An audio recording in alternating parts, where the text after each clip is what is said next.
After 1,000 sunrises on Mars, here's where NASA's Perseverance rover is exploring now. A river environment, billions of years old, that tells a dynamic story of the forces that shaped it. Let's take a tour of this area and see where we'll send the rover next. Perseverance is exploring Jezero Crater, where an ancient lake and river system once existed. If microbes ever lived here, signs of them could be preserved in these rocks. About 3.5 billion years ago, a river carved a canyon through the crater rim, filling the crater with water and depositing sand and rocks that formed a delta. On Earth, the record of such an ancient river and lake would have been erased long ago. That's why sending a robotic explorer like Perseverance is so valuable. Mars is a special place that preserves a unique record of things that happened in the first billion years of the solar system. In this area, different rock layers record different parts of the crater's history. The flat, light-colored rocks were deposited on the banks of a river flowing slowly across the landscape. The boulders in the distance were deposited later in what was likely a raging torrent.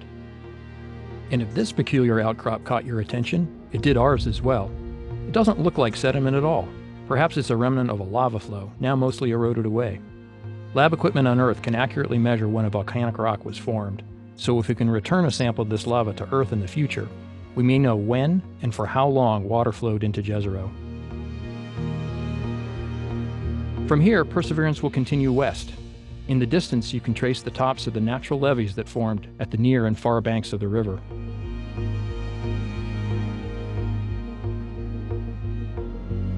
The rover will pass this area on its way upstream, continuing toward this spot where the river carved through the crater wall. You can see the canyon on the horizon here.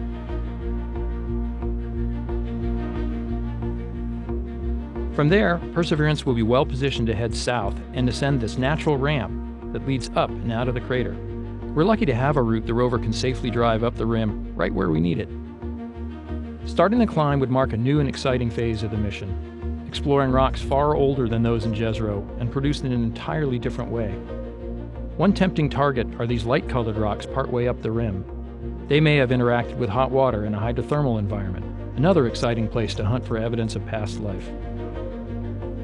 Since finishing its study of the crater floor, Perseverance has been climbing the delta and piecing together the history of this once watery environment. We've come a long way in nearly 3 years of exploring and collecting samples, but there's still so much more to investigate. Follow the journey at mars.nasa.gov/perseverance.